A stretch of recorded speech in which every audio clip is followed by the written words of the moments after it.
Hare Krishna Maharaj. Hare Krishna, Gaurav Prabhu. How are you? I am good, Maharaj. How are you, Maharaj? I'm better. I had problem in my throat for a few days, but now it's better. By Krishna's grace. Wonderful, Maharaj. That you are good.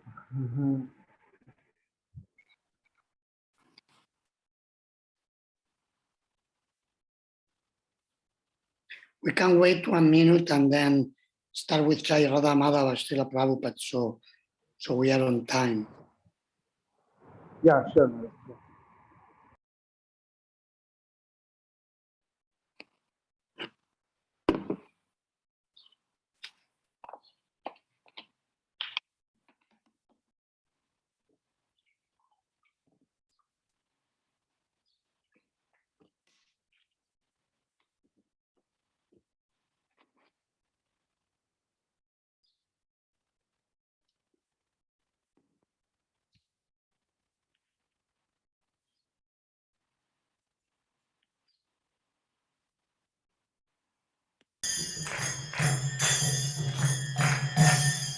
Jaya Radha Madhava Punya Bihari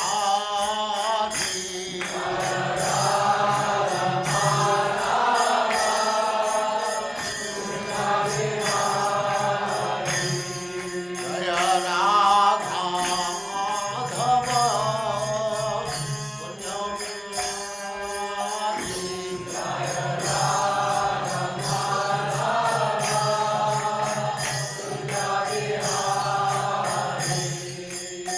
Gopi Jana Vallabha Girivaradhari Gopi Jana Vallabha Girivaradhari Gopi Jana Vallabha Girivaradhari Gopi Jana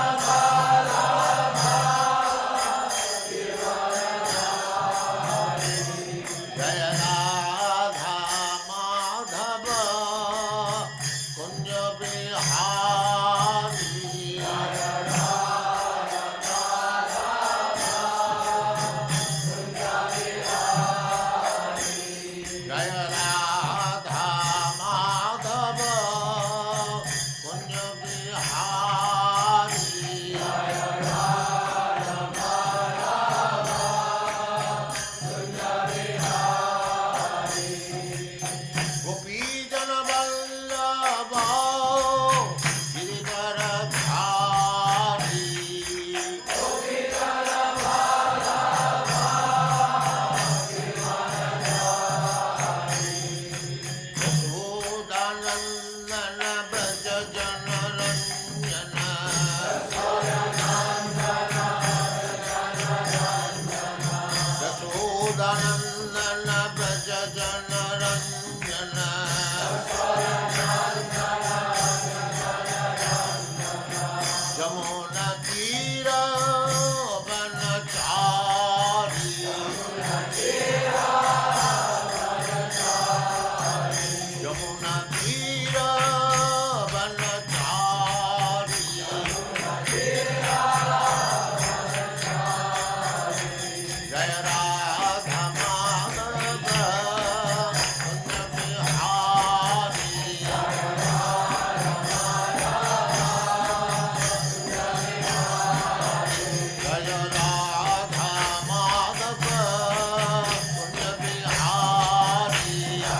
Om Ajnanatirmirandasya Jnananjana Shalakaya Chakshurum Militam Yena Tasmai Shri Gurave Namaha. Mukam Karoti Vachalam Pangum Langayate Girim Yat Kripatamaham Vande Shri Gurum Dinataranam Paramananda Madhavam Shri Chaitanyamishwaram. Namam Vishnu Padaya Krishna Prestaya Bhutale Srimate Bhakti Vedanta Swami Niti Namine Namaste Sarasvati Deve Gauravani Pracharine Nirvishesha Shunyavadi Paschatya Deshatarine Vanchakalpatarupyascha Kripa Sindupya Evacha Patitanam Pavanepyo Vaishnavepyo Namo Namaha.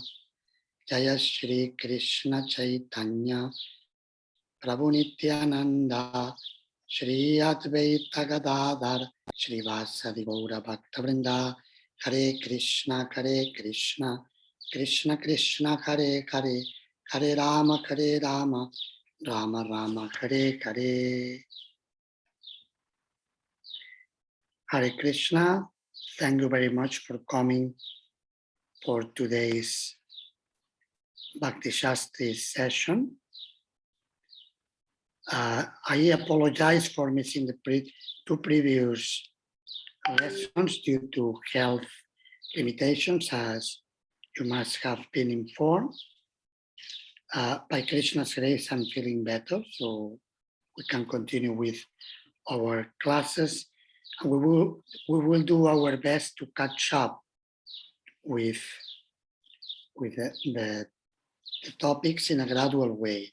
Today I intend to cover verses 4 and 5 in the first part of the class, and verses 6 and 7 in the second part of the class.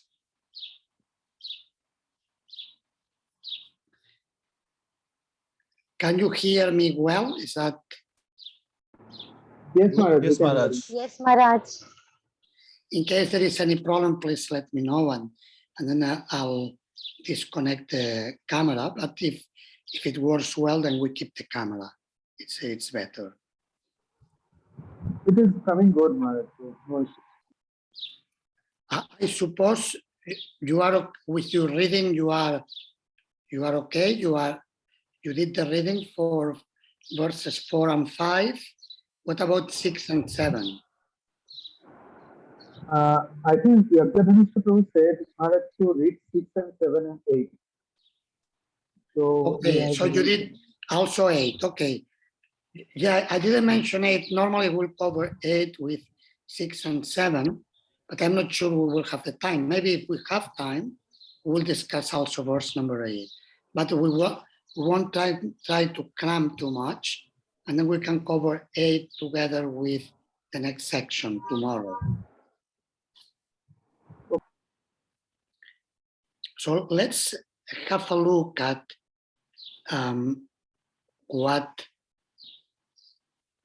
are some of the main points we have in mantras 4 and 5.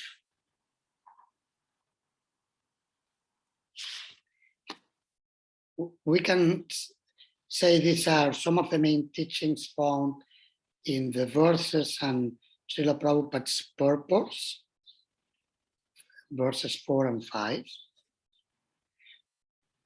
The verse discusses the inconceivable qualities of the Lord and how the Lord is simultaneously in his transcendental abode, far beyond this material world,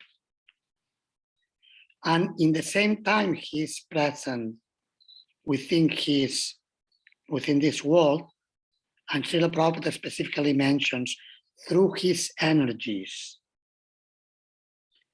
So, like, there is, you may have discussed in previous part of your Bhakti Sastri study, for example, in chapter 9 of Bhagavad-Gita, the Achintya Veda Abheda Tattva principle, how God is inconceivably one and yet different from his energies.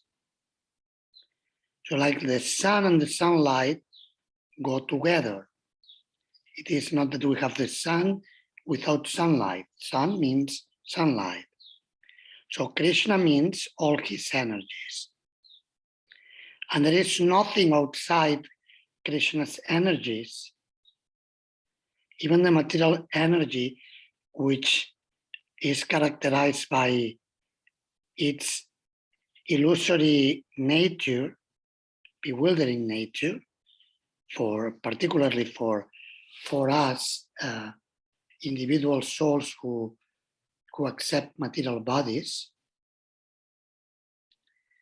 So even if that's the case, that it appears that the material nature is separated from God, but actually that's not possible.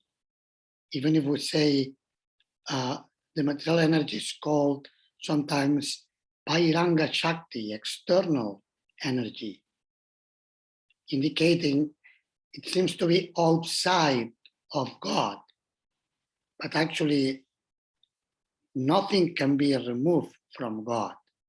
It only appears to be removed due to the Maya curtain, the illusory aspect of the material energy.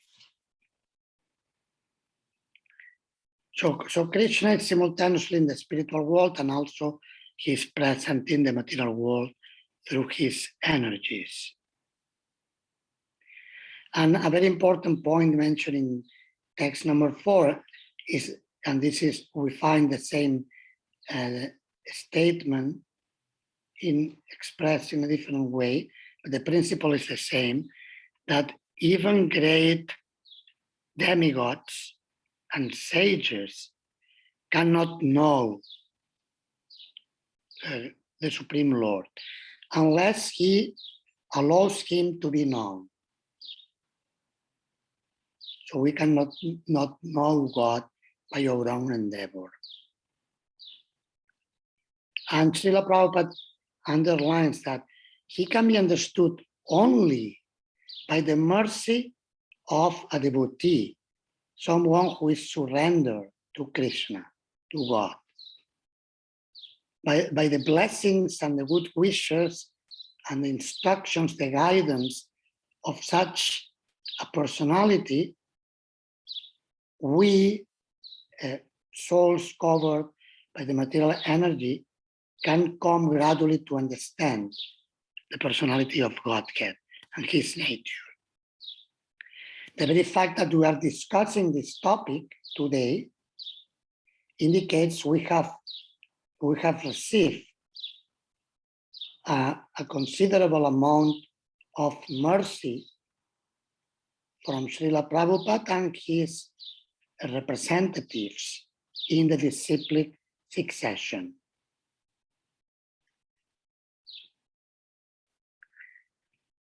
So Srila Prabhupada explains that when we try to approach God, we always should keep in mind and heart his inconceivable potencies, which allow him to perform contradictory feats. He can be very far away and very close by simultaneously. He can go very fast and in the same time remain fixed in a particular place. So like that, Krishna reconciles all contradictions. And he is also simultaneously outside everything and yet inside as well.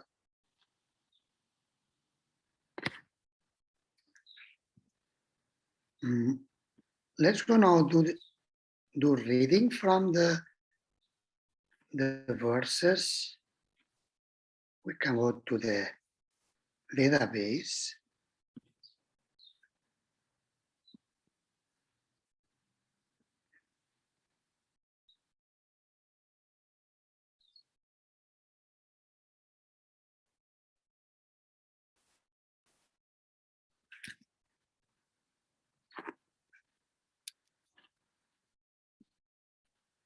Just 1 second.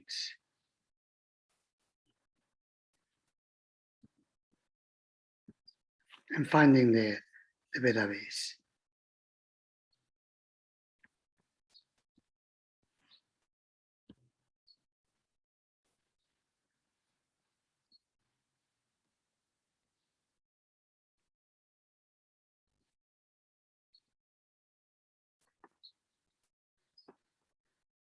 This is text number 4. Anejate kammanaso javiyo nainate vapnuvam purvamarshat tattavatonjan hatiyate tishtat tasminapomatarishva dadati.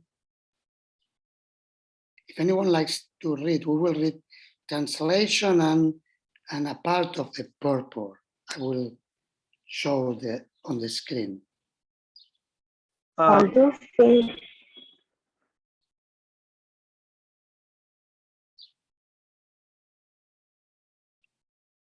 Yes, please. Mataji, you were going to read. Although fixed in his abode, the personality of Godhead is swifter than the mind and can overcome all others running.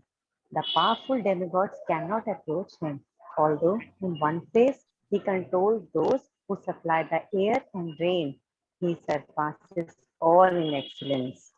Purpose.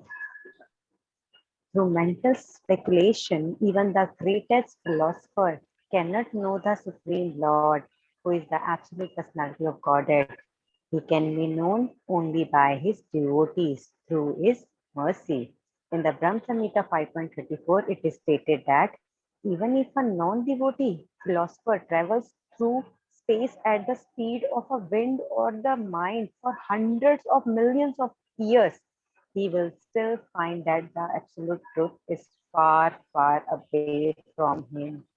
The Brahma Samhita 5.37 further describes that the absolute personality of Godhead has his transcendental abode known as Goloka, where he remains and in his pastimes, yet by his inconceivable potencies, he can simultaneously reach every part of his creative energy. In the Vishnu Puran, his potencies are heat. In the Vishnu Puran, his potencies are compared to the heat and light that emanate from a fire. Although situated in one place, a fire can distribute its light and heat for some distance. Similarly, the absolute personality of Godhead, although fixed in his transcendental abode, can diffuse his different energies everywhere.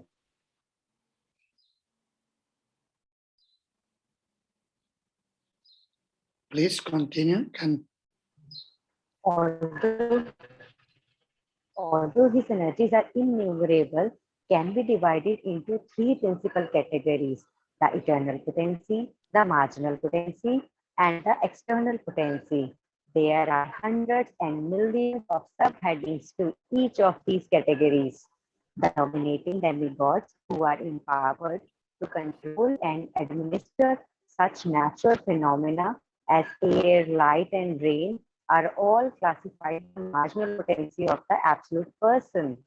Lesser living beings, including humans, also bring to the Lord where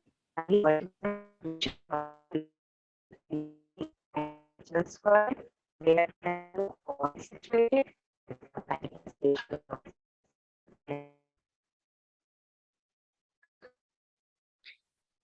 We were having some difficulty in listening the last part. I don't know what about the others, but here Yes, Maharaj, there was a problem. I shall I? Okay, Maharaj, I repeat. The dominating demigods who are empowered to control and administer such natural phenomena as air, light, and rain are all classified within the marginal potency of the absolute person. Lesser living beings, including humans, also belong to the Lord's marginal potency. The material world is the creation of the Lord's external potency, and the spiritual sky, where the kingdom of God is situated, is the manifestation of his eternal potency. Yes, two more Thus, the paragraphs. different energies of the Lord are. Yes, Maharaj, am I audible now? Yes, yes. Okay, okay, thank you. Thus, the different energies of the Lord are present everywhere. Although the Lord and his energies are non-different, one should not mistake these energies for the supreme truth. Nor should one wrongly consider that the Supreme Lord is distributed everywhere impersonally, or that he loses his personal existence. Men are accustomed to reaching conclusions according to their capacity for understanding, but the Supreme Lord is not subject to unlimited capacity for understanding. It is for this reason that Upanishads warn us that no one can approach the Lord by his own limited potency. In the Bhagavad-Gita 10.2, the Lord says that not even the great rishis and suras can know him. And what to speak of the asuras, for whom there is no question of understanding the ways of the Lord. This fourth mantra of Sheshopanishad very clearly suggests that the absolute truth is ultimately the absolute person. Otherwise, there would have been no need to mention so many details in support of his personal features. Thank you very much. So in relation to the statement made in this verse that the powerful demigods cannot approach him, the Supreme Lord, there is a very nice narrative, very much related to, we find many times corresponding themes within the different Upanishads. So we find a narrative in the Kena Upanishad. Some of you may be familiar with it. Have you heard the story of the Kena Upanishad in this regard? How in one occasion, this is found in the first canto of Srimad Bhagavatam. Srila Prabhupada quotes Srila Jiva Goswami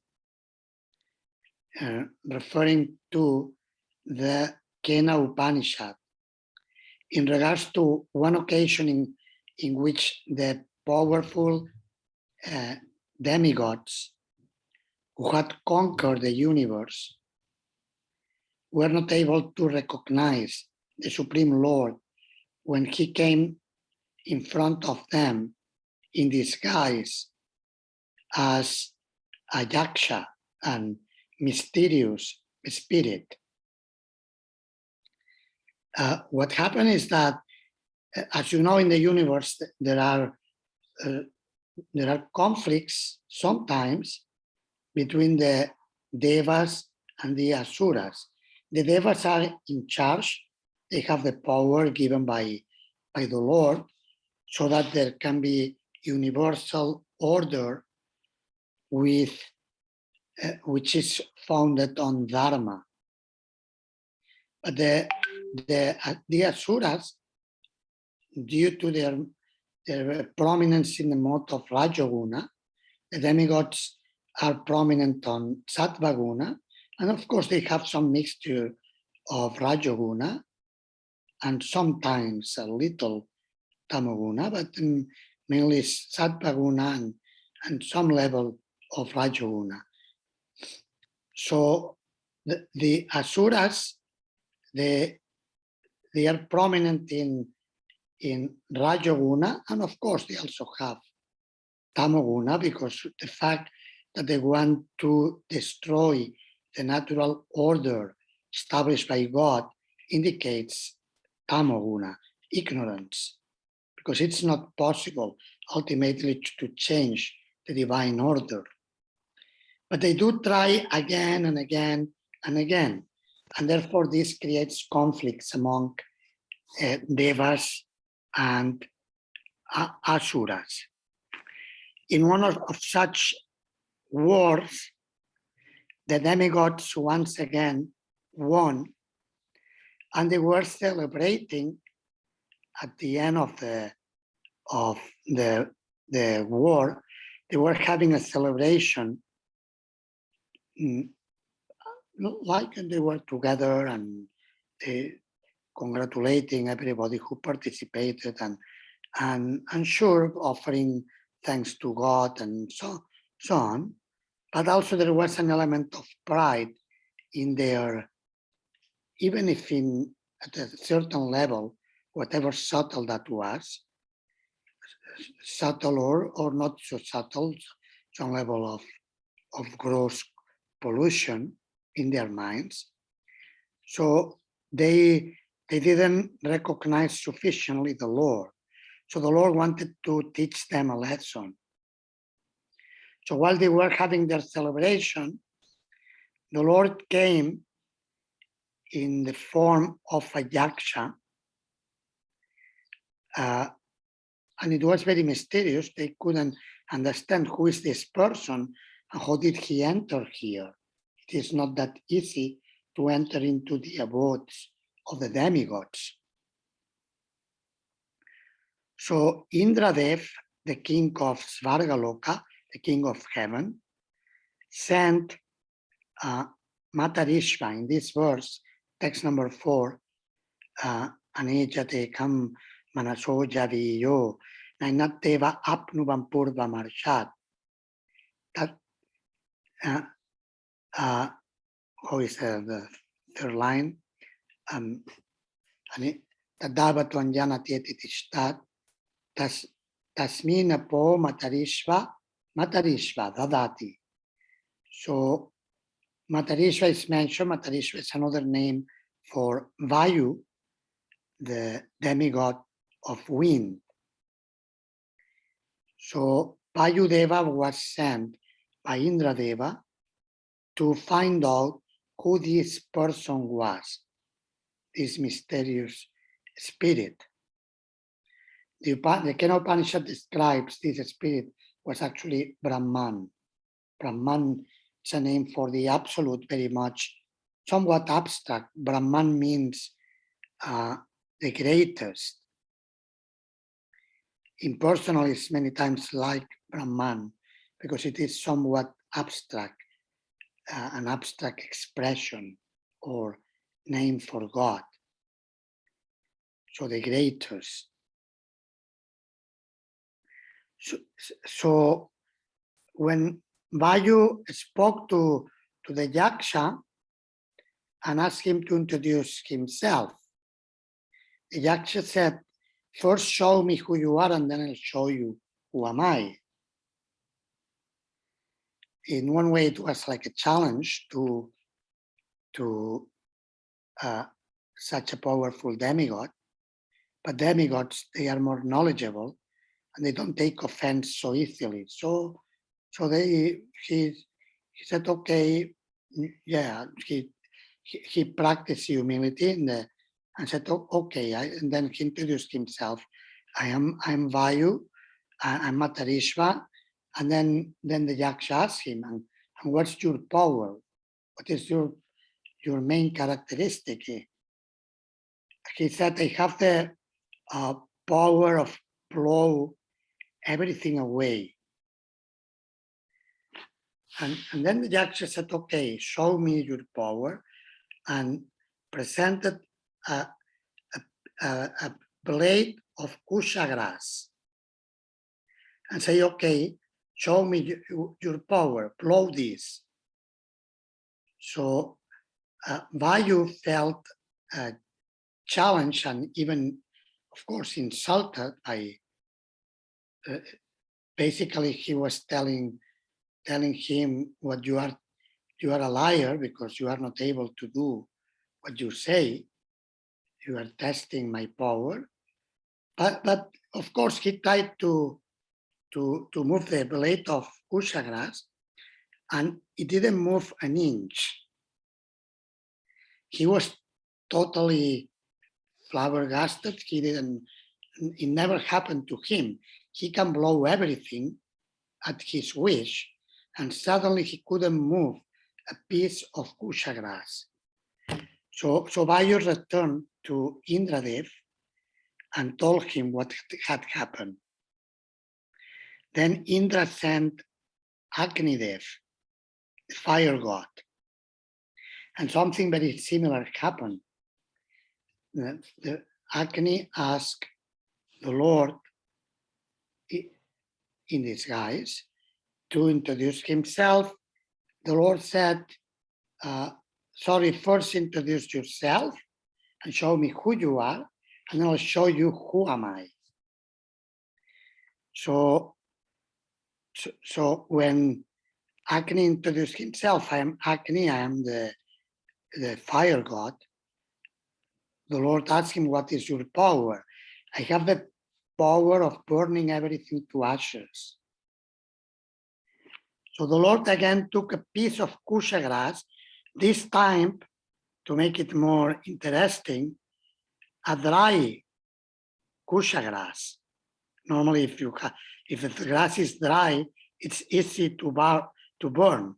If it's wet, you can say it couldn't burn because it's too wet, but it was very obviously dry. And Agni tried to burn it and couldn't burn it at the very least. So Agni was also amazed by the power of such person. They just won the war, and now this mysterious person seems to be coming to challenge them and making them look ridiculous. So he went to Indradev and told the story, and then Indra stood up and went, said, okay, I'll go myself in person, and we'll find out who is this personality. So when Indra started to talk to the Lord in the form of a yaksha, the Lord just disappeared. He couldn't even speak to him. And afterwards, the Kena Upanishad describes how Uma Devi, Parvati Devi, the daughter of the Himalayas, the wife of Lord Shiva, then told Indradev that the power of illusory energy and instructed to him and how he needed higher blessings in order to approach the Lord. It is not possible to approach the Lord unless he allows anyone to come close to him. So this narrative of the Kena Upanishad is very much related, can be very much related to the statement we find in this verse, and verse number 2 of chapter 10 of Bhagavad-Gita. So he can surpass everyone, and as mentioned here, Tasmin apo matarishva dadati. He rules over those who are the controllers of apa, of water, like Indradev, and the wind, Matarishva. So nobody can come close to him. And even though he's fixed in a place, but then there will be a race for conquering or a speed, he will be the winner always. Without moving, he will be the winner. This is the power of God. All the contradictory qualities are reconciled in him, and nobody can imitate him. Let's go now to verse number 5. Later on, we will have an exercise. Tade jati tannai jati tadure tatvantike tadantarasya sarvasya tadu sarvasyasya vayataha. Who likes to read, please? The Supreme Lord walks and does not walk. He is far away, but he is very near as well. He is within everything and yet he is outside of everything. 2 paragraphs of the purport, please. Purport. Here is a description of some of the Supreme Lord's transcendental activities executed by his inconceivable potencies. The contradictions given here prove the inconceivable potencies of the Lord. He walks and he does not walk. Ordinarily, if someone can walk, it is illogical to say he cannot walk. But in reference to God, such a contradiction simply serves to indicate that his inconceivable power. With our limited fund of knowledge, we cannot accommodate such contradictions, and therefore we conceive of the Lord in terms of our limited powers of understanding. For example, the impersonalist philosophers of the Mayavad school accept only the Lord's impersonal activities and reject his personal feature. But the members of the Bhagavad school, adopting the perfect conception of the Lord, accept his inconceivable potencies and thus understand that he is both personal and impersonal. The Bhagavatas know that without inconceivable potencies, there can be no meaning to the words Supreme Lord. Shall I read, Maharaj? Yes, one more paragraph, please. We should not take it for granted that because we cannot see God with our eyes, the Lord has no personal existence. Sri Ishopanishad refutes this argument by declaring that the Lord is far away but very near also. The abode of the Lord is beyond the material sky, and we have no means to measure even this material sky. If the material sky extends so far, then what to speak of the spiritual sky, which is altogether beyond it? That the spiritual sky is situated far, far from the Lord is mentioned in Bhagavad-Gita 15.6. But despite the Lord being so far away, he can at once, within less than a second, descend before us with a speed swifter than that of the mind or wind. He can also run so swiftly that no one can surpass him. This has already been described in the previous mantra. Thank you very much.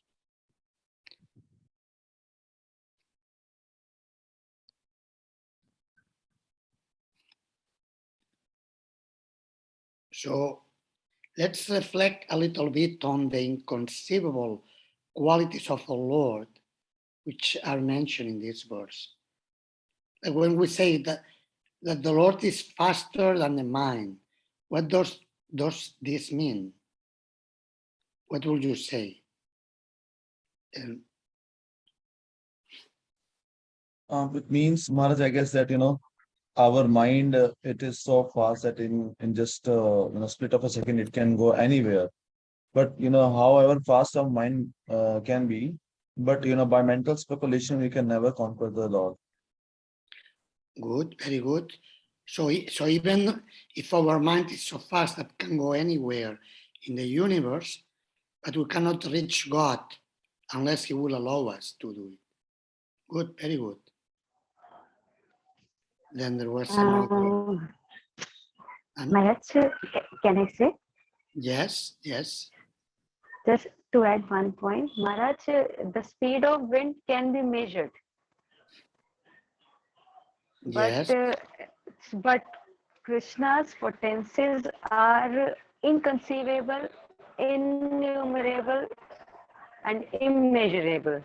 That cannot be measured. good, very So, good, so very like this, good. that Krishna, no one can measure Krishna and Krishna's energy in terms of this. So yes, Krishna. So in this way, we can relate this one point. Yes, very good. Excellent. Let's now look to another question. In what ways the Lord is far away and near as well? And also, how is the Lord within and outside everything simultaneously? So let's reflect in the purpose. Srila Prabhupada has explained these topics, and you may also reflect from your own realization and self-study. In what ways the Lord is far away and near in the same time?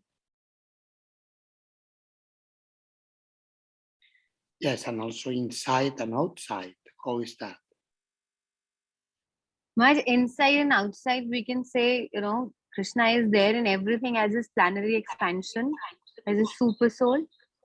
But then he's outside because he is not affected by any material energy, and he has his own abode and he resides there eternally. So he's present, he is not there. And he's reachable in the sense that if you are surrendered unto him and you're offering devotional services and you are under a shelter of a guru and you're learning and trying to read and trying to understand Krishna, then he is reachable.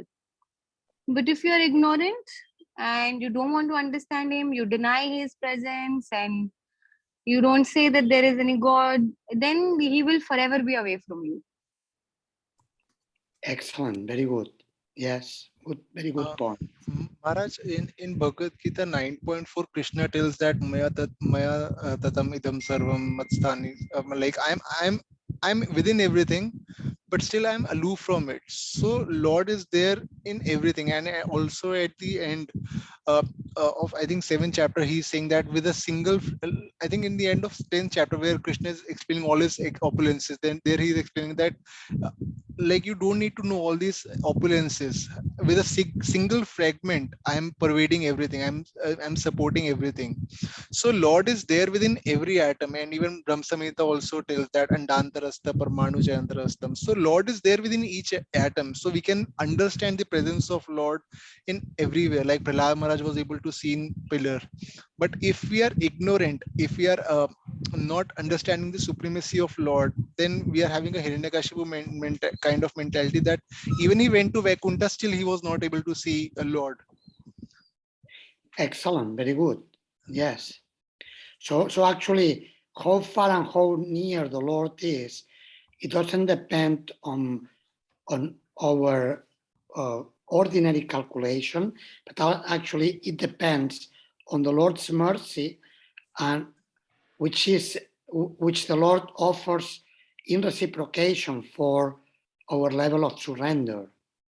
Of course, He can give more mercy or less according to His own sweet will.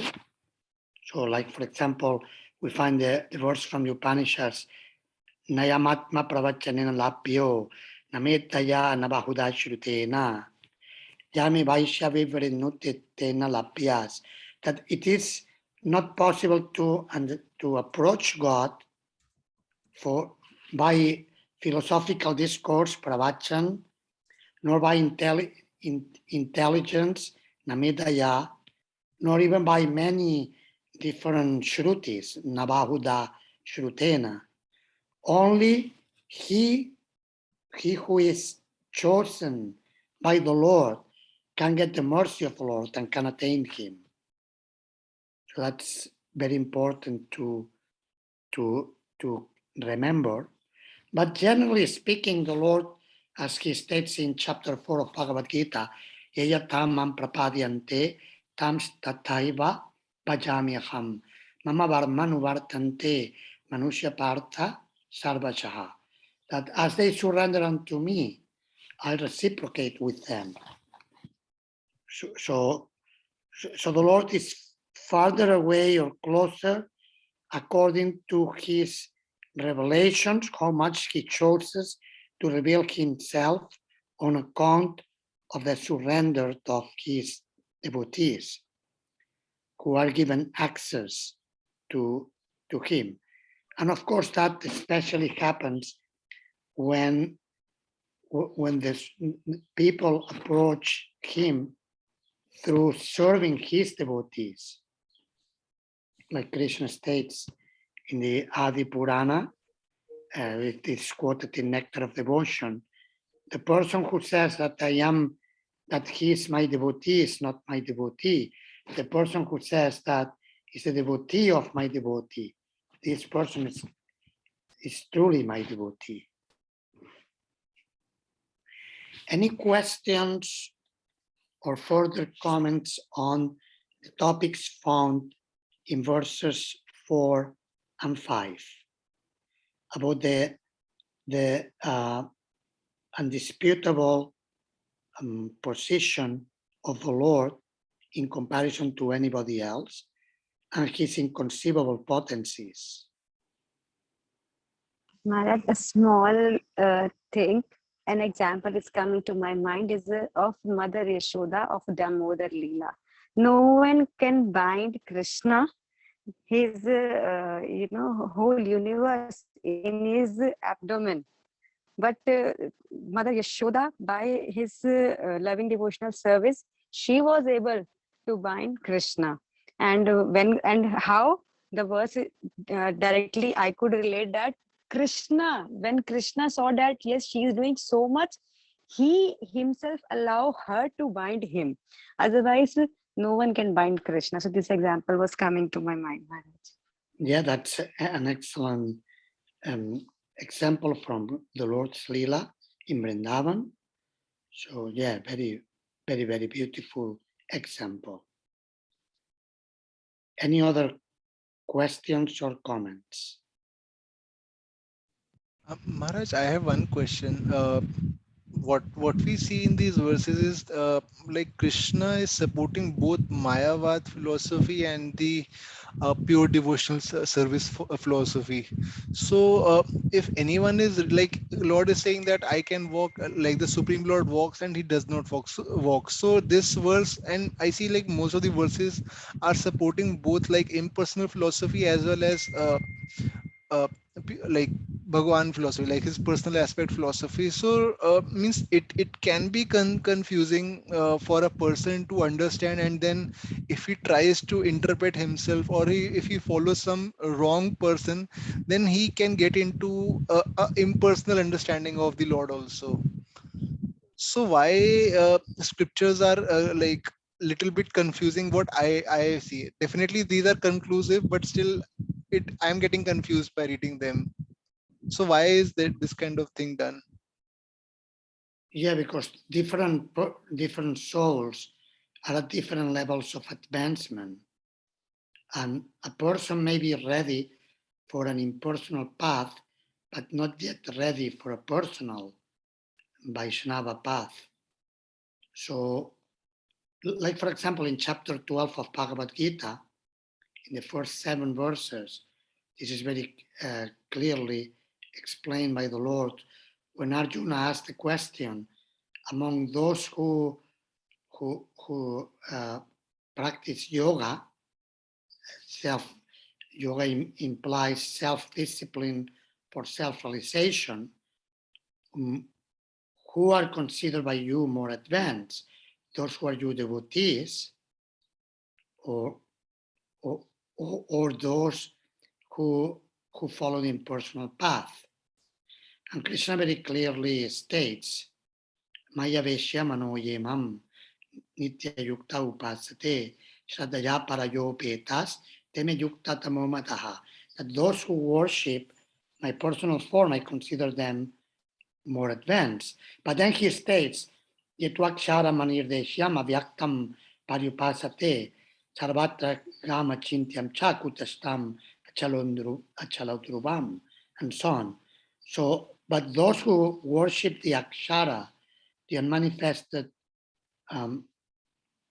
manifestation of God, if they follow properly the process, controlling their senses and doing well to everybody else, sarva bhuta hite rataha, finally they attain me.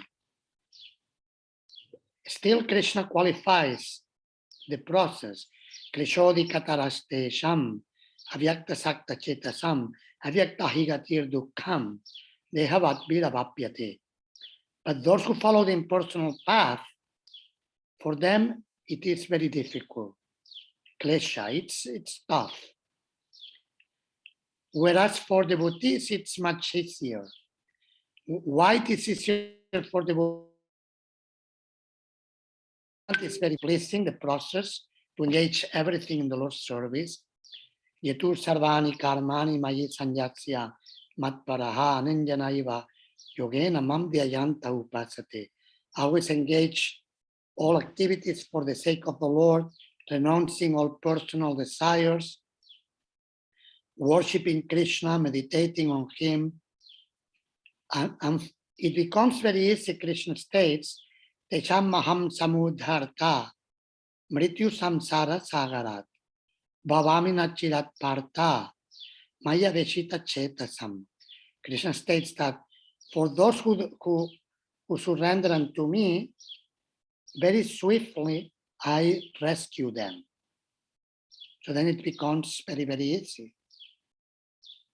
It's to be picked up by God is much easier than to try to approach Him by severe penances and one's own endeavor, which many times is fruitless. Aruhya kricharena parampadam tata patantiedo anadrita yushmat angraya. If somebody doesn't surrender to the lotus feet of the Lord, all the endeavor, all the krichara means very heavy penances. Such difficult penances become very fruitless many times. Does this answer the question? Yes, Arun Maharaj. Prabhu? Yes, Maharaj. Thank you, Maharaj. Yes, Yeah. Aradhya Gadadhara Prabhu, you wanted to say something? Yeah, Maharaj. Maharaj, like many times we hear in regard to this, that, of course, by the Bhakti Marg, Bhakti Amam Abhijanati, only through this Bhakti Marg we can approach the Lord. But regarding the impersonal process or the Gyan and the, Dhyan process, we hear it is very, very, or should I say, extremely difficult to approach the Lord. So, extremely difficult. Does it mean that through this path also we can, approach the Lord? Yes, when it matures in bhakti, as described in text 19 of chapter 7 of the Gita, Bahunam Chanmanam Ante Yanavamam Prapadyate Vasudeva Sarvamiti Samahatma Sudurlabha. So after many births and death, cultivating jnana, the person comes to realize that he must surrender to the Lord. So like also mentioned in chapter 7 of the Gita, for the 4 types of people who surrender unto Him, the Gyan is considered the best actually. And sometimes some Mayavadi preachers or teachers, they quote, in order to underline the importance of jnana, they quote this chapter 7 of the Gita, that you see Krishna saying the jnana is the best. They quote the verse, Tesham jnani nitya yukta. So among them, the jnana is the best. The jnana is vishishyate. But it should be underlined, it's not any type of jnana, it's Tesham jnani nitya yukta eka bhaktir vishishyate. So it is the jnani who comes to the point of bhakti. If jnana doesn't mature in bhakti, it is immature jnana. So therefore jnana needs to have the association of bhaktas, especially Shuddha bhaktas, pure devotees. then that person has the hope to become upgraded to the position of Jnani Eka Bhakti. So the Jnani who has Bhakti. Okay, Maharaj. And Maharaj, one thing I wanted to ask, that when the yogis, attain this siddhi, that they can at any time or any place leave their body, and they can even select the desired location when they want to go to in the next life. So regarding that, I mean, say suppose a yogi has reached such a stage, and if he, I mean, he leaves his body and he decides that I will go to the spiritual world. So in such a case, we see that even without any association or devotee, he can go to the spiritual world. Yeah, but not exactly, because like if the yogi has not completely purified the sense of I and mine to the to the end of it, then when the yogi experiences such powers, that sense of I am mine will impede him to go to the spiritual world. Because in the spiritual world, he becomes a servant. Spiritual world means everybody is dasa, anudasa, servant of the servant of the servant. But if the yogi has even a very, very tiny amount of pride for his achievements, will have to remain in the material world. That sense of material ego will keep the yogi in the material world. And therefore, in Patanjali's Yoga Sutras, there are 4 chapters. One of the chapters describes the powers. And basically how it is described that the practice of the internal processes of Ashtanga Yoga, Dharana, Dhyana, and Samadhi, that is respectively concentration, meditation, and absorption or trance. Actually, the 3 are practiced together. According to the sage Patanjali, they are described as such a practice is named the practice of samyama. So this samyama practice, the only difference between the 3, concentration, meditation, and absorption, is the depth of the practice. The deeper it goes, the more close to samadhi it is. And prior to that, there is meditation, and prior to that, there is concentration. So the sage Patanjali describes how by practicing this samyama in a very focused way on different objects or energies of the creation, the yogi can attain different powers. I don't remember by heart all the powers, but there is a list of about 30 plus powers or so.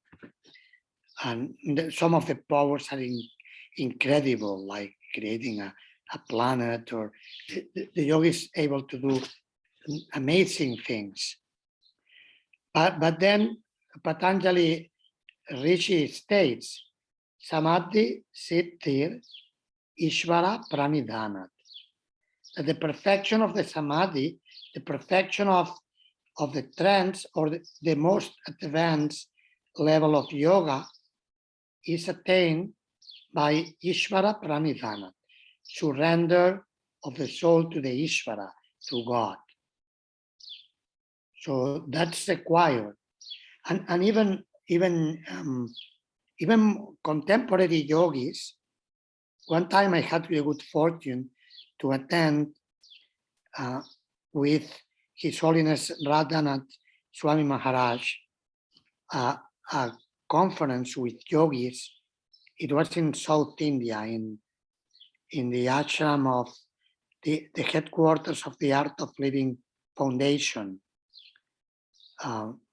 Sri Ravi Shankar is the guru of the organization. And at that time, it was it was actually a gathering with representatives from different yoga organizations, and Radhanath Maharaj and my little self were representing Bhakti Yoga, representing ISKCON. I had a contact from the leader of one yoga confederation in Portugal, which is quite prominent in Europe. And this confederation organized the conference. And anyway, we attended there. And also there, among all the yogis, it was the present, the late B.K.S. Iyengar, the founder of Iyengar Yoga. Are you familiar with it's? Anyway, he was at the time, he was 93 or 94 years old. And because he was the elder in age, he didn't stay for the whole conference, but he was given like privilege to speak first, like 20 minutes, and then he could go, because for his health, he couldn't stay that long, so that everybody will speak and so on. And the type of yoga he teaches to his followers is a yoga actually very physical type of yoga, very much grounded on yoga asanas, starting with Tadasana, the mountain. This is their practice is very much focused on the body. Of course, he was teaching, he will always quote Bhagavad-Gita and teach his followers to study Bhagavad-Gita and so on. But the type of process he was teaching was physical, the physical parts of yoga practice. And in the speech he gave, with all the representatives from different schools, he was very straightforward, and he twice he stated in 20 minutes in the first part and towards the end, he stated that yoga without Ishvara Pranidhana, surrender to God, it is not yoga. So he knew what was the process. For whatever reason, he was teaching, he was educated in a yoga school where Bhakti was not so much emphasized, but he was clear. And in one of the Bhakti Sastri courses, we taught here in New Brajamandal in Spain, in the educational institute we have in the Spanish language, one of Iyengar's disciples came to the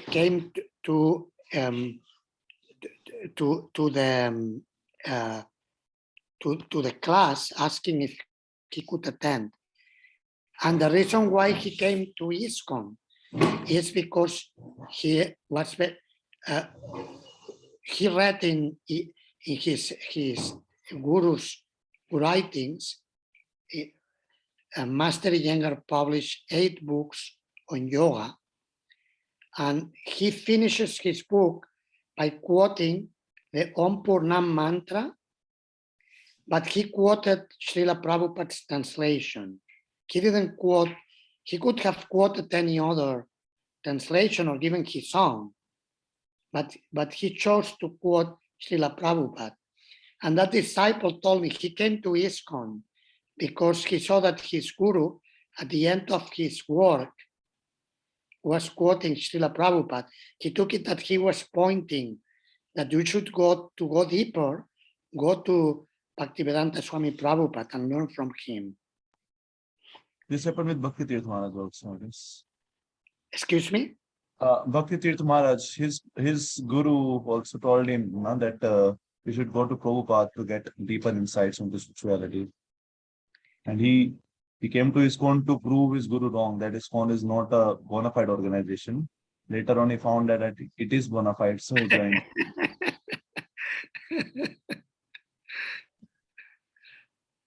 Good, very good. So, okay, so I think now we can take our 5-minute break. It's 33. So at 39, we come back for the other two verses. Not 30, I mean, in India it's half an hour ahead, so it will be actually, no, it's 03. So it's 09, 09, please come back. Thank you.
Hare Krishna.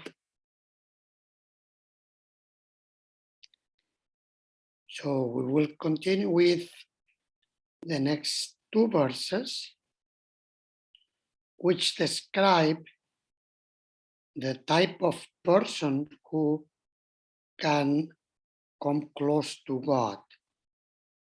And it is described in somewhat, we could say, like Tarun Prabhu was mentioning before, that there seems to be, like, in one way it appears to be contradictory, that it is described in a way that it is appropriate for Vaishnavas, but also it is described in a way which seems to welcome impersonalists, jnanis and yogis and so on. So the way how it is described, the vision of the transcendental person, is somewhat abstract, indicating somebody who sees God everywhere and in everyone. So that element is there, and the term bhakti is not directly mentioned. Of course, in Srila Prabhupada's purport, Srila Prabhupada is qualifying the verse and explaining it according to the Vaishnava Parampara. And in both verses include the term anupashyata or anupashyati, which indicates to learn to see according to higher authorities. And that's a very, very important principle. Let's do the reading of the verses and part of the purpose, and then we can discuss the main points found in these verses.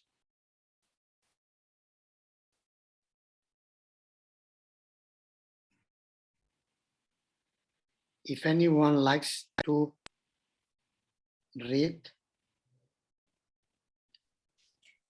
Yastu sarvani bhutani atmani vanyupasyati sarva bhuteshu katmanam tato na vijugupasate.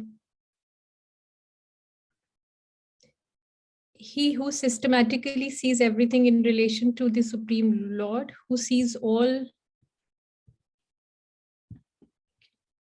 so I'll start again, sorry. He who systematically sees everything in relation to the Supreme Lord, who sees all living entities as his parts and parcels, and who sees the Supreme Lord within everything, never hates anything or any being.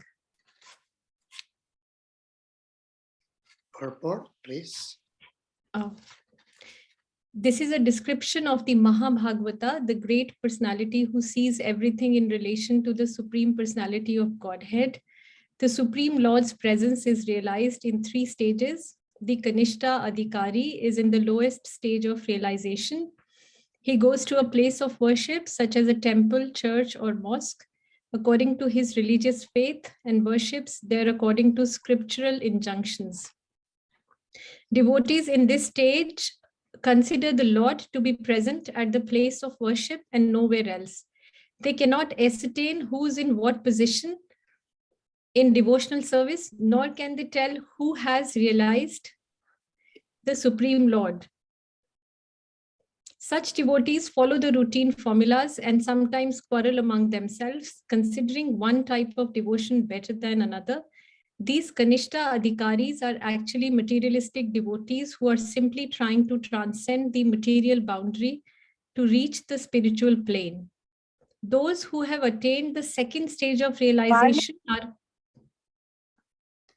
are called Madhyama Adhikaris. These devotees observe the distinctions between 4 categories of being: the Supreme Lord, the devotees of the Lord, the innocent, who have no knowledge of the Lord, and the atheists who have no faith in the Lord and hate those in devotional service. The Madhyama Adhikari behaves differently toward these 4 classes of person. He adores the Lord, considering him the object of love. He makes friends with those who are in devotional service. He tries to awaken the dormant love of God in the hearts of the innocent, and he avoids the atheists who deride the very name of the Lord. Above the Madhyama Adhikari is the Uttama Adhikari, who sees everything in relation to the Supreme Lord. Such a devotee does not discriminate between an atheist and a theist, but sees everyone as part and parcel of God. He knows that there is no essential difference between a vastly learned Brahmana and a dog in the street, because both of them are part and parcel of the Lord, although they are engaged in different bodies on account of the different qualities of their activities in their previous lives. He sees that the Brahmana particle of the Supreme Lord has not misused his little independence given him by the Lord, and that the dog particle has misused his independence and is therefore being punished by the laws of nature by being engaged in the form of a dog. Not considering the respective actions of the Brahmana and the dog, the Uttama Adhikari tries to do good to both. Such a learned devotee is not misled by material bodies, but is attracted by the spiritual spark within them. Those who imitate an Uttama Adhikari by flaunting a sense of oneness or fellowship, but who behave on the bodily platform are actually false philanthropists. The conception of universal brotherhood must be learned from an Uttama Adhikari and not from a foolish person who does not properly understand the individual soul or the Supreme Lord's super soul expansion who dwells everywhere. Thank you very much. There is more purpose, but it is good for our purposes and discussion.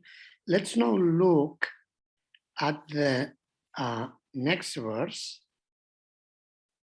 If anyone else likes to read, please.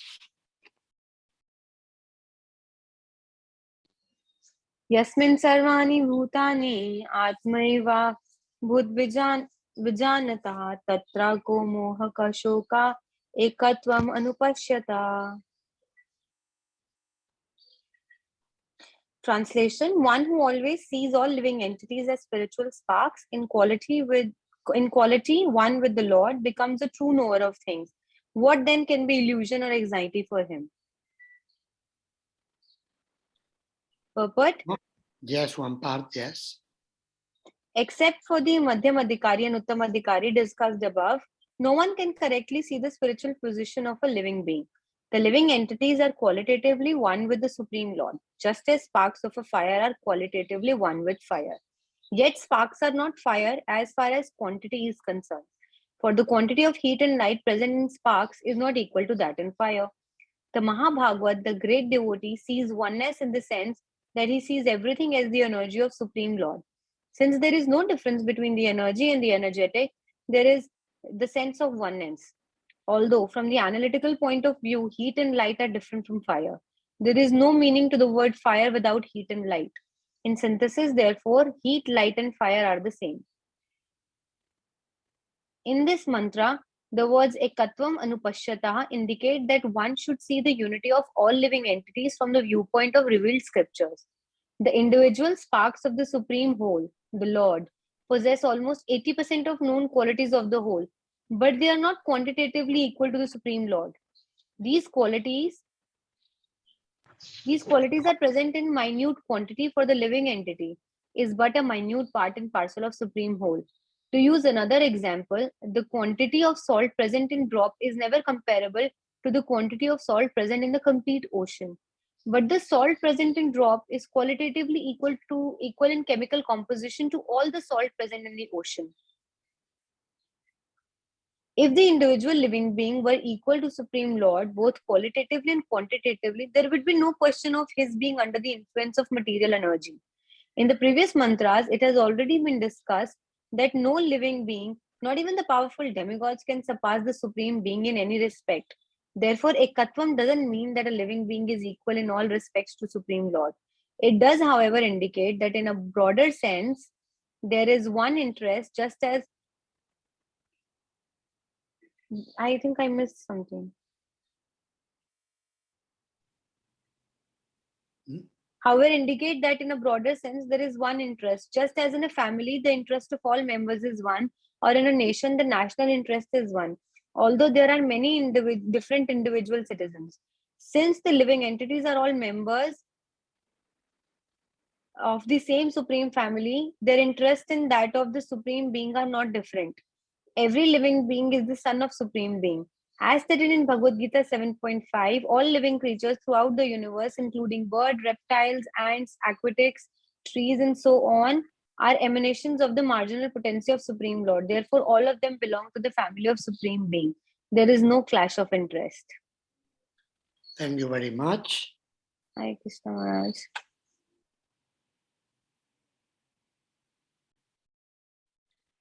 Okay, let's look here. I mean, in relation to the previous verse, before we move to the previous section we discussed in the first part of the class, there are two important words mentioned by Srila Prabhupada, which is also very much related to the two verses we just heard. Like the terms saguna and nirguna are used. Guna, as you know, means qualities. Saguna means with qualities, referring to the worship of God with qualities, that is the personal worship of God. And nirguna refers to the position of God without qualities. Sometimes these terms are not properly understood, but especially by the followers of the Mayavada school, who claim that actually saguna refers to their understanding. This is how they understand it. We cannot say it is a fact because it is not a fact. It was, according to Shastra, it's not a fact. But they say that the form of God and they don't make a difference between God and the demigods, which actually goes against the teachings of Bhagavad-Gita, because in Bhagavad-Gita, Krishna is very clear that only less intelligent people worship the demigods, considering them at the same level than the Supreme. Kamaista rita jnana prapadyantenya devataha. Those whose intelligence have been stolen by the material energy, they worship the demigods.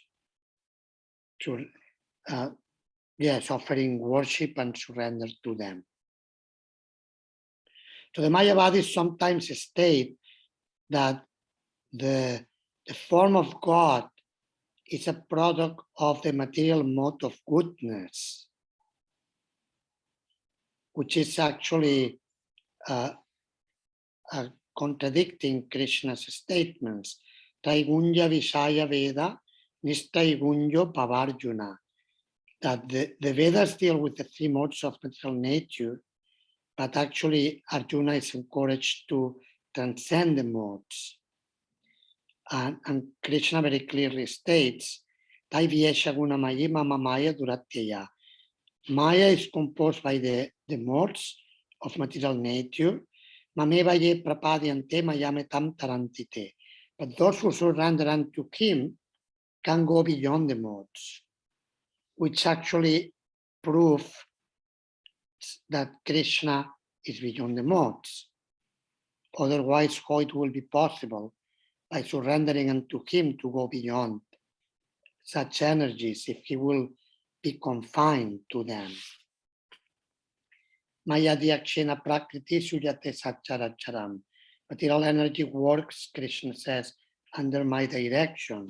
So therefore, if the gunas work under Krishna's directions, it is clear that Krishna himself, he is actually nirguna.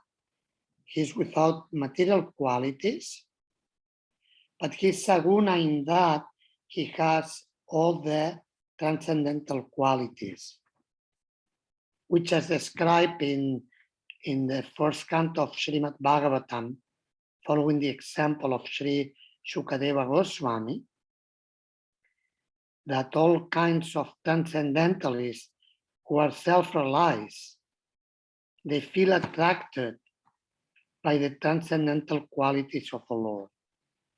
And this proves that his qualities, the qualities of Hari, are beyond the material modes of nature.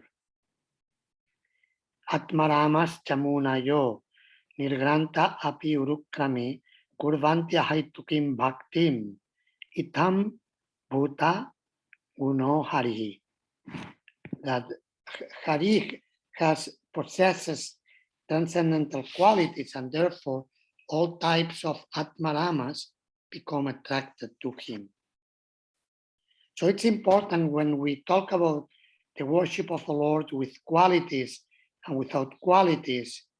With qualities indicates transcendental qualities, and without qualities indicates without tamoguna, rajoguna, sattvaguna, which is mixed with the other two.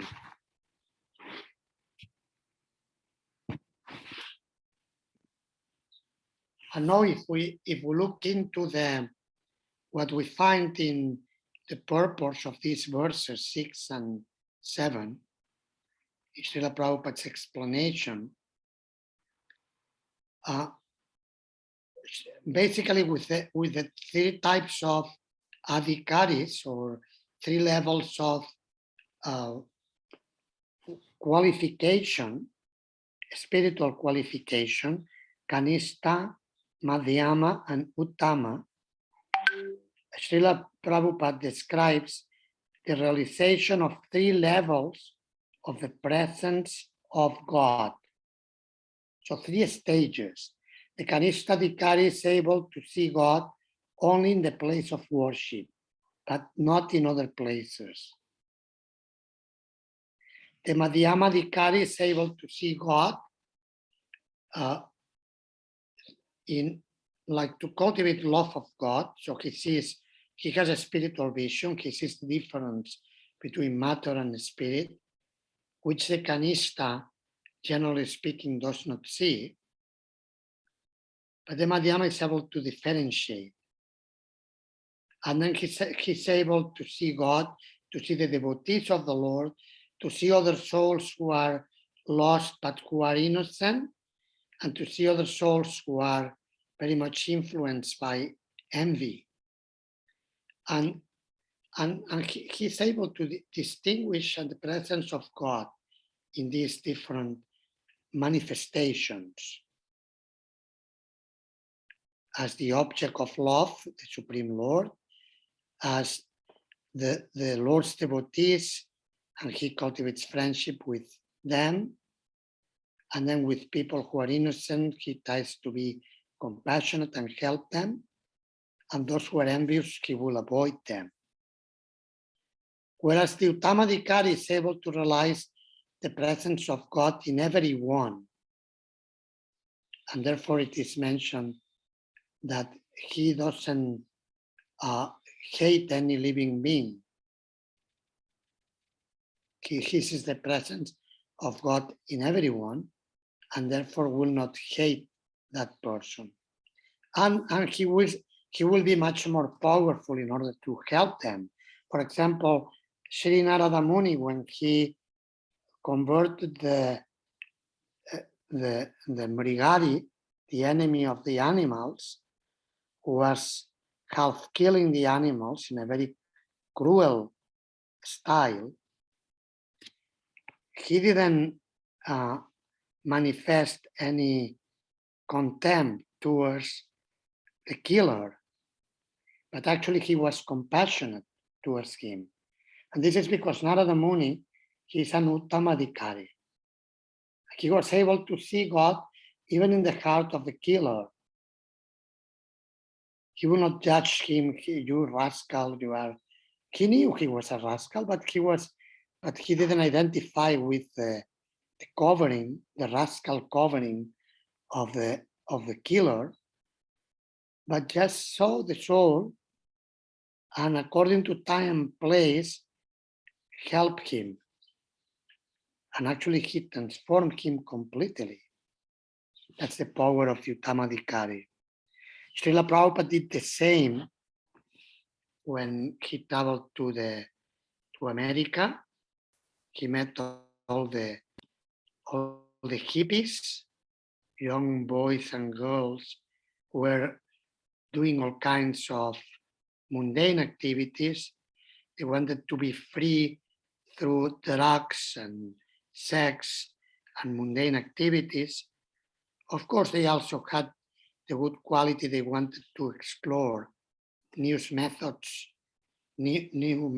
of spirituality. Excuse me.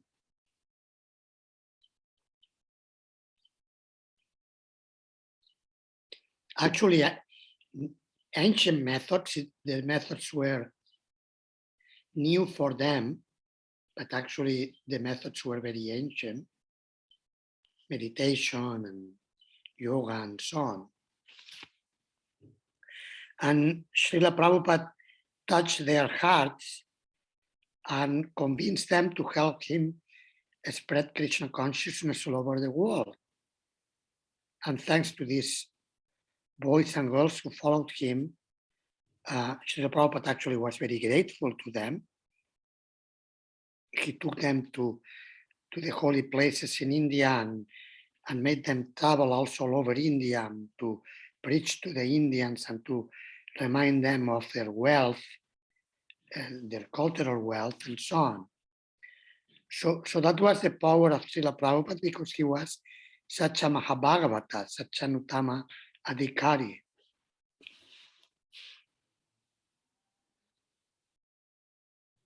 Any questions on this point, on the point of the three levels of realization of the presence of God as reflected by the Kanishta, Madhyama, and Uttamadhikaris respectively? Okay, that seems to be clear. So let's look into other points which are underlined in Srila Prabhupada's purpose. To see reality implies to follow the previous acharyas, the Bhagavad-Gita and the Srimad Bhagavatam. So actually, in the two verses, the word anupashyata and anupashyati, the same word with different declination. So indicates pashyati indicates to see. And anu it's like anuga, follower. So to follow. So see by following what or whom? By following Shastra, as we studied in the introduction of the Ishopanishad in the first mantra.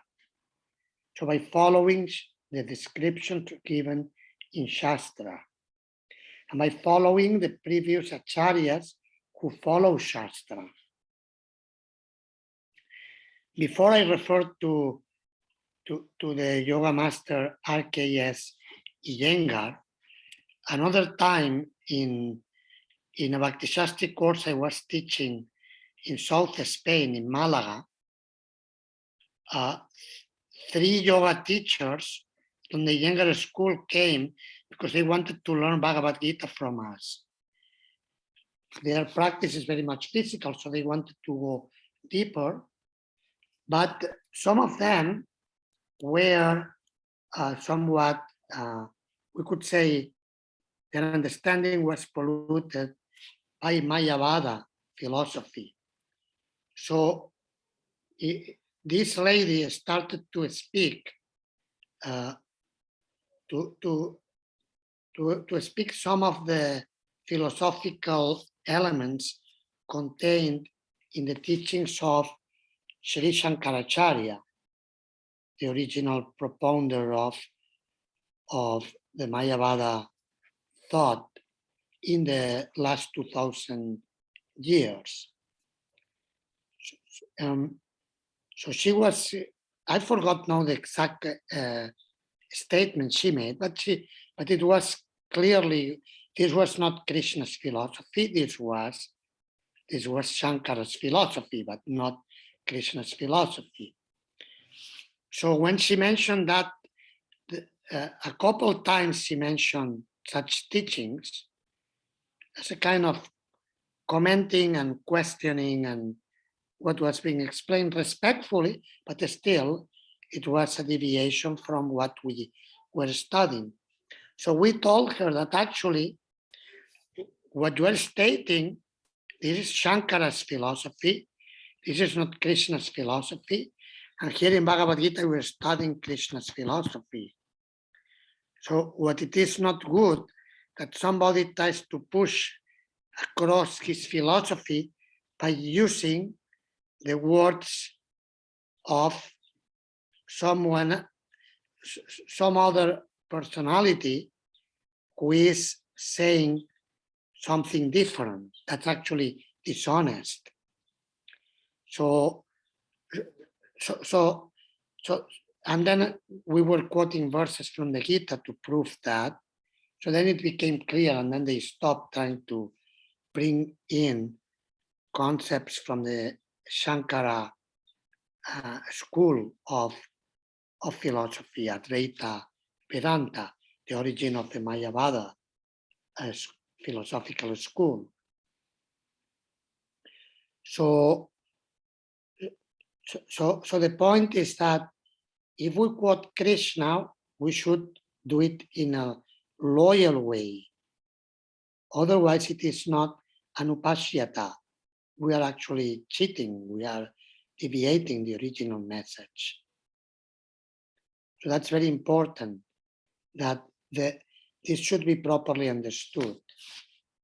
And also there is a term which usually is very much conceived by the followers of Shankaracharya, which is the term ekatvam in the second verse, meaning in text number 7. Ekatvam anupashyataha. And ekatvam means monism, the sense of unity. So ekatvam, the sense of unity, should be understood, anupashyata, according to the authorities. This is the idea. And Srila Prabhupada, we have heard it in the purport, Srila Prabhupada qualifies this by stating that the spiritual unity is based on unified interest and in the quality. We have the same quality of God as much as a spark has the same quality than the big fire. But the spark is infinitesimal in comparison with the gigantic fire. So ekatvam anupashyata indicates that unity should be understood according to higher authorities, according to the vision that we all belong to the Supreme Brahman, Supreme Lord, and yet we are infinitesimal. We are sparks of the Supreme God. Srila Prabhupada sometimes used the term like little Krishnas, but little Krishnas in the sense that we are we are tiny. The term very much used by Srila Prabhupada in his books is God is infinite and we are infinitesimal. So in quantity, different, in quality, one. In quality, the same. Satchitananda.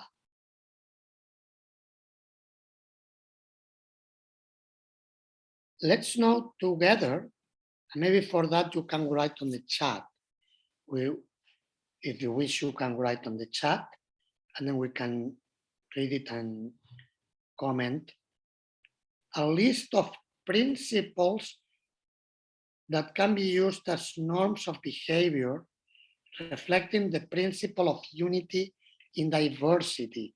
Srila Prabhupada stated and actually instructed his leaders, the leaders of ISKCON, the International Society for Krishna Consciousness, that they should organize the movement on the basis of the principle of unity in diversity. And this is actually a very important concept. Yes, there is monism, there is unity. We are one in that we are together serving Krishna, and we have the same interest in Krishna, and we belong to the transcendental energies of Krishna. But then there is diversity. We have personal relationships with Krishna. We have a variety of services for Krishna's pleasure. Different rasas, we are attracted to a particular way of serving or loving Krishna, each of us. So like that, there is variety within the unity. So if we look to this, what will be some principles that could be used as a foundation for proper behavior within human society in this world? I'll give an example. One principle will be respect, because if I see that everybody else is a spirit soul, on the basis of that principle, everybody else is a spirit soul, different from the material body. And even if everybody has different levels of advancement in consciousness, still they are part and parcels of God, and therefore everybody is worth of respect.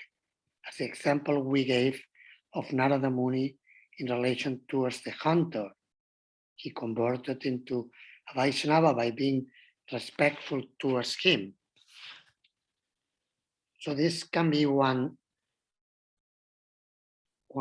principle that we could draw from this unity and diversity. Cooperation, very good. Vidyavati Mataji is stating cooperation. Yes, compassion, being helpful to others. Very good, thank you.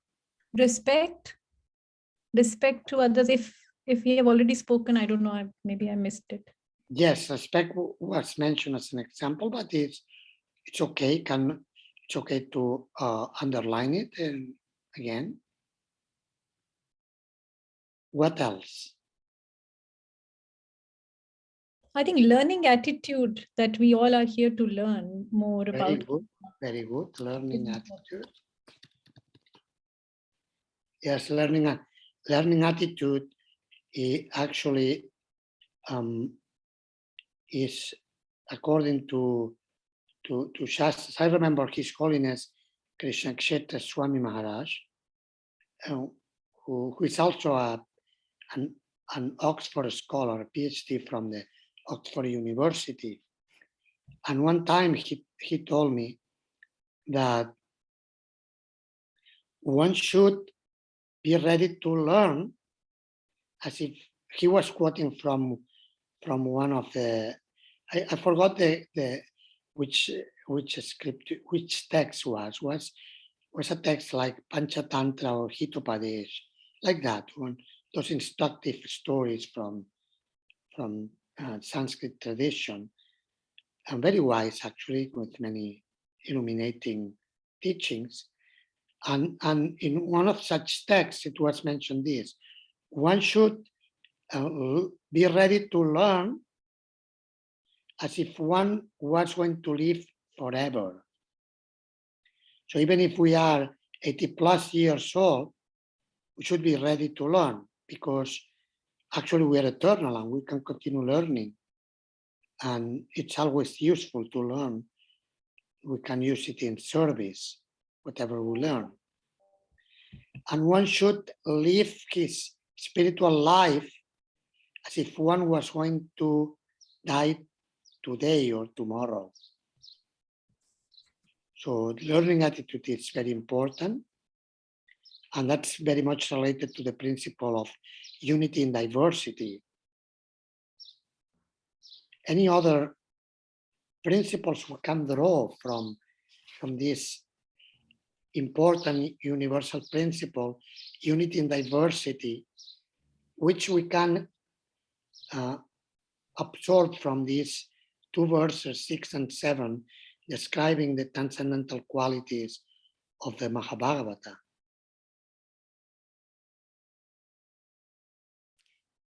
Do you think faith in Krishna is also important for unity in diversity? Because everyone should have strong faith in Krishna. Because I'm thinking, if someone comes who's an impersonalist or a non-devotee, or an impersonalist, I would say, that would be difficult, right? Then to have that unity. Yes, impersonalists will have the tendency to see the unity, but won't be able to cope very well with diversity. And yes, faith in Krishna will help him to understand the diversity, because then he will see Krishna actually brings the unity. It is due to Krishna Sambandha, to the relationship with Krishna, that everything is united, and then accept the diversity, which after all is Krishna's creation, Krishna's energies. So we shouldn't go against Krishna's energies and try to deny them, as impersonalists many times do. They try to deny Krishna's diversity, and that's actually to go against him. So yes, faith in Krishna is a good principle that could be added to the list.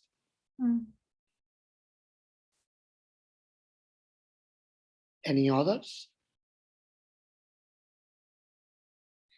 Okay, following Parampara, Guru, Sadhu, and Shastra. Good. Do you want to briefly explain this? How do you see it in relation to the principle of unity in diversity? Maharaj, if we follow the one head, like as we're talking about the faith in Krishna, if we're having the one, if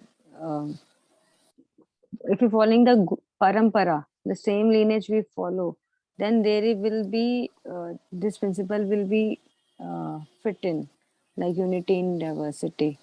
So we have so many different opinions, but if we are following the one, if we are following the acharyas, if we are following the Srila Prabhupada teachings, then we can.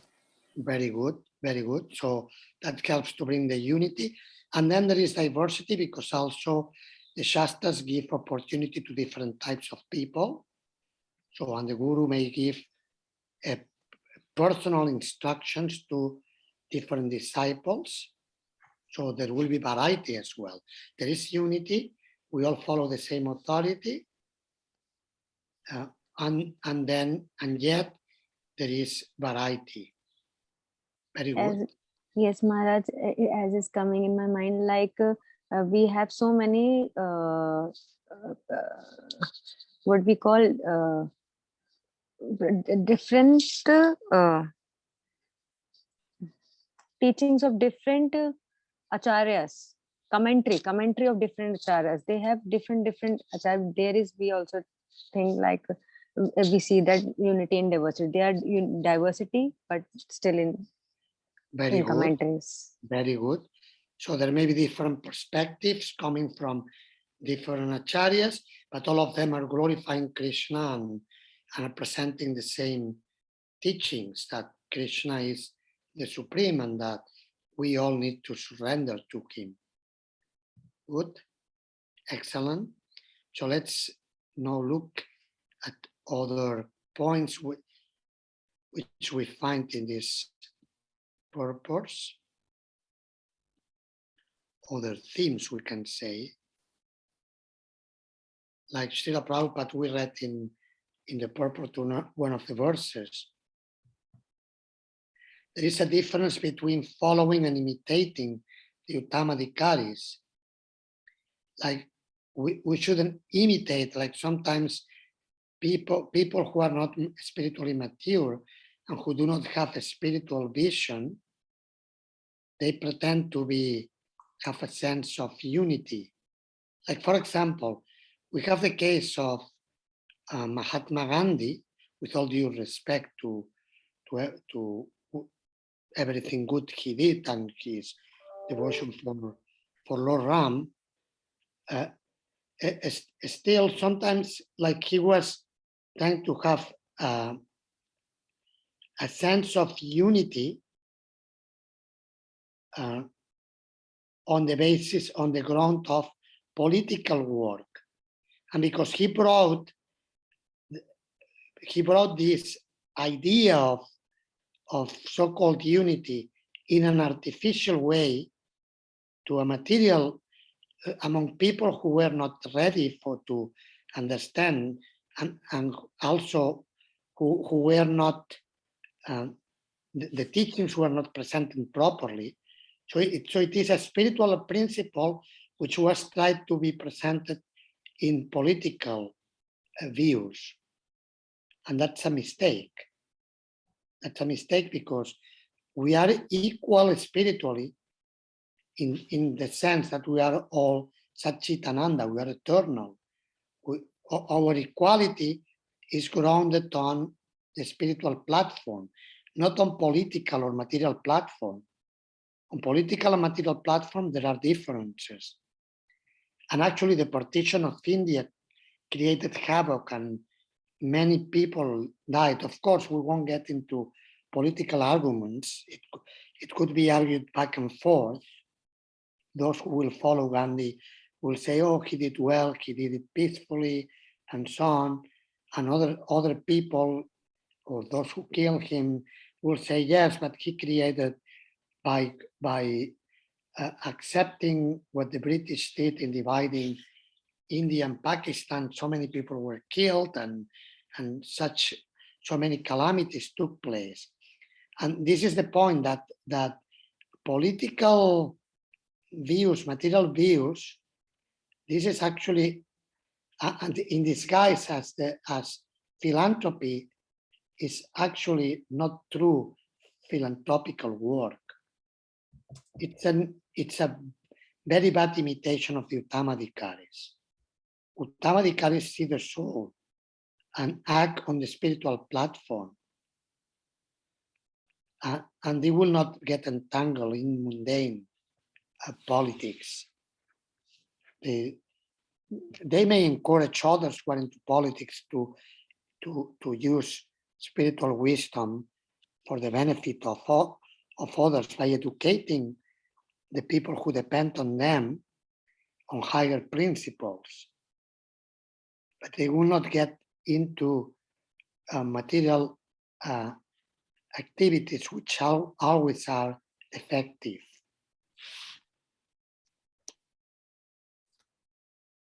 Regarding ekatvam, we discussed a little bit on it. The Mayavadis, they say ekatvam means to become one with God. Their concept is that there is one soul and we are that soul, and that any differentiation is due to Maya. But actually here it is stated, ekatvam anupashyata. Ekatvam should be understood according to Sadhu Shastra Guru, anupashyata. Should be seen properly. So it is unity, as we were saying, in terms of interest, like accepting the will of God, surrendering unto God. That's a true ekatvam. And also in terms of that we have the same nature of God. And in that sense, we are one. God and his energies are one. And when we activate this natural relationship we have with him through the process of bhakti, by receiving bhakti from a pure devotee of the Lord, then naturally the true meaning of ekatvam becomes manifest in our lives. This unity, compassion, respect, and so on.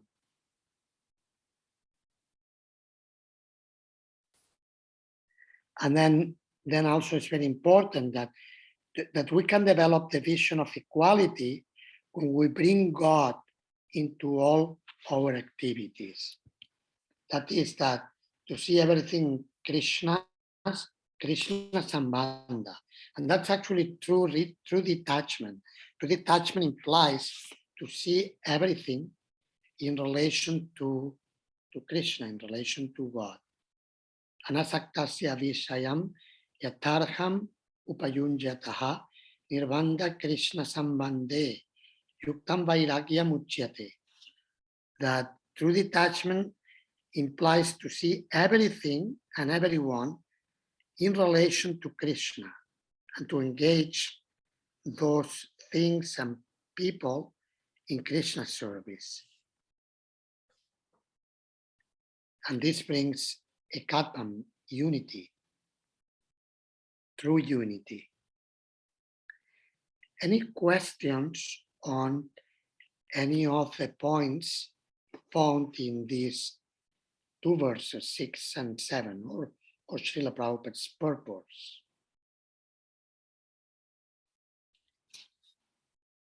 Maharaj, the question could be that, I mean, not that I'm asking it for the sake of asking a question, but when we think about unity in diversity and ekatvam, do you think that currently ISKCON has that ekatvam or unity in diversity, or it's kind of, I don't know, is it there 100% or there are some improvements required? Yeah, I mean, it is there. We have, ISKCON is a very broad worldwide organization, and we have many different types of devotees from so many different countries and cultural and socio-political, economical backgrounds. And we are united in Krishna consciousness and under the teachings of Srila Prabhupada, and then the organization he established, like the GBC body and temple presidents and community leaders and so on. So in that sense there is, but of course there is improvement to be done. I will suggest, yes, there is a lot to be done, I will say. And particularly I think we need to bring very much together ISKCON in India, that now is growing and growing and growing with the rest of the world. I don't mean it is separated, but we need more interaction to bring together, and in one sense shouldn't be too difficult, because also the world is becoming globalized. So even in India, many things that are being done in America or in Europe, these things are happening in India as well. So it shouldn't be difficult, but sometimes there may be some cultural differences and understanding of how to apply the principles of Krishna consciousness according to time and place and situation. So we need to have more dialogue and conferences between India and the West to bring the movement more integrated in terms of the principle of unity in diversity. Yeah. I am convinced that if Srila Prabhupada will be physically present, he will be asking many, many preachers from India to go to the West, because that's the instruction he gave and the instruction Sri Chaitanya Mahaprabhu gave. And in order to be successful to preach in the West, being from India, the person has to be broad-minded. like Srila Prabhupada was.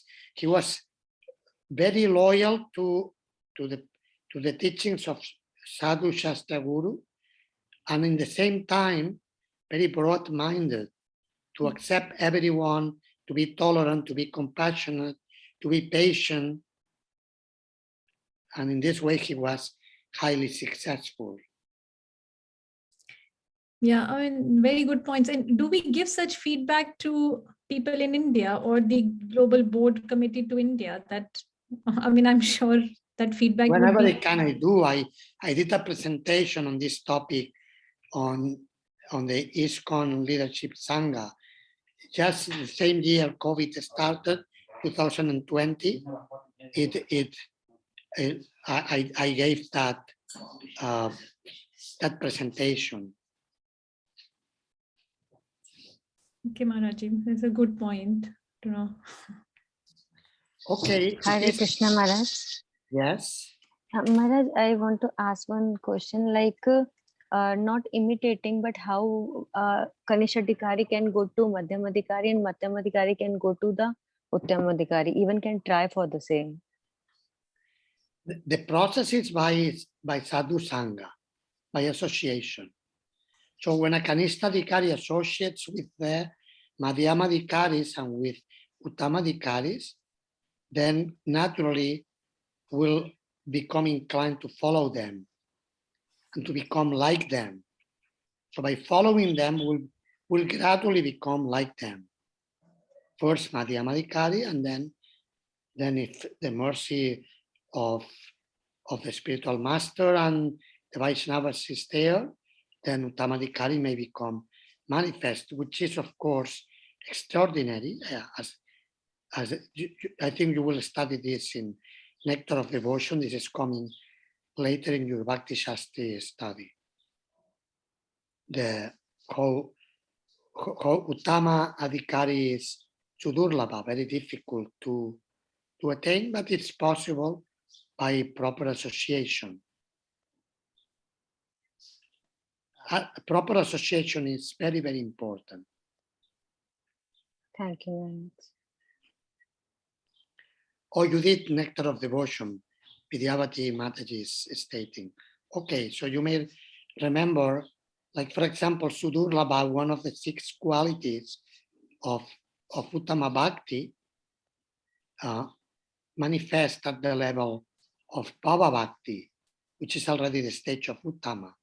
Bhava Bhakti and Prema Bhakti, this is actually the stage of Uttamadikari, technically speaking, according to Srila Rupa Goswami.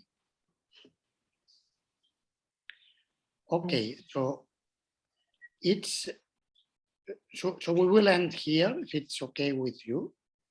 If you have any further questions that come, you can write them down, and tomorrow in the beginning we can take whatever questions have arisen after you reflect on what we have discussed today.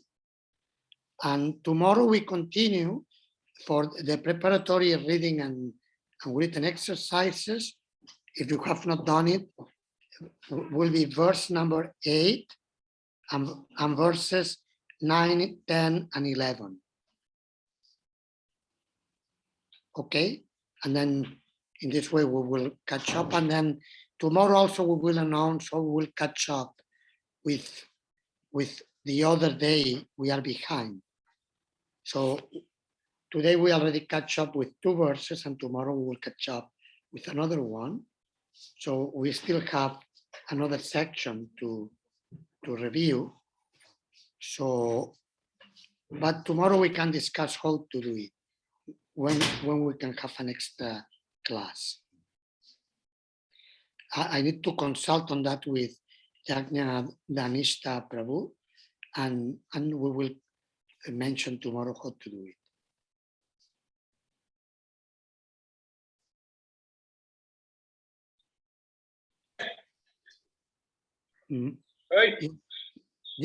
Yeah, Vidyavati Mataji, you are asking about what question? Oh, OBA, okay. Open book answer questions. What do you mean? Do you want to be more specific on on this? Hare Krishna Maharaj. Maharaj, I just wanted to know that which question out of the set of questions given in the module, which question we have to submit as an assignment. Yes, okay, let me check. I'm not sure the process you are following with just 1 second, I'm opening the handbook.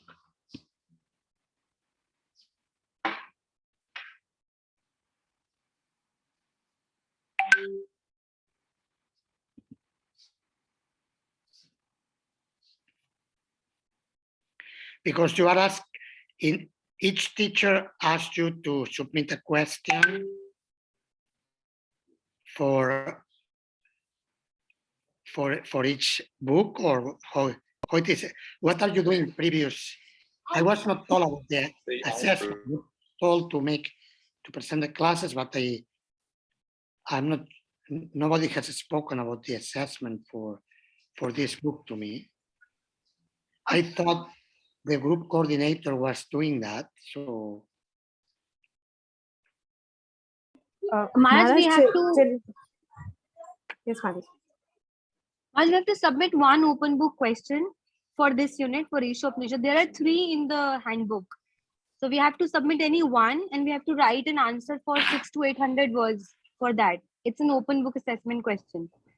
So we were curious because we have to submit this along with the closed book assessment.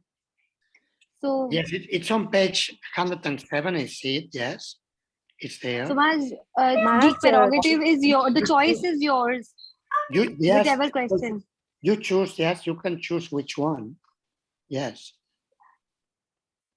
So Maharaj, we can write on any one out of the 3 because till now we were instructed by our teachers on which questions to write. Yes, I mean, if I'm given the choice, I will give you the choice. Otherwise, why there are 3 in the book? Better you choose. Thank you, Maharaj. Is that okay? Yes? Yes, Maharaj, yes. Yes, you choose, it's better. Krishna gives us choice, so why we shouldn't give you choice? Thank you, Maharaj. Okay, so yes, and you can say that I mentioned that, but if there is a group coordinator, please double check that they are okay with that. Oh, double check on the whatever forum you have that it's okay, that they are not that they know they are saying something different. Bring the unity among us. So unity in diversity.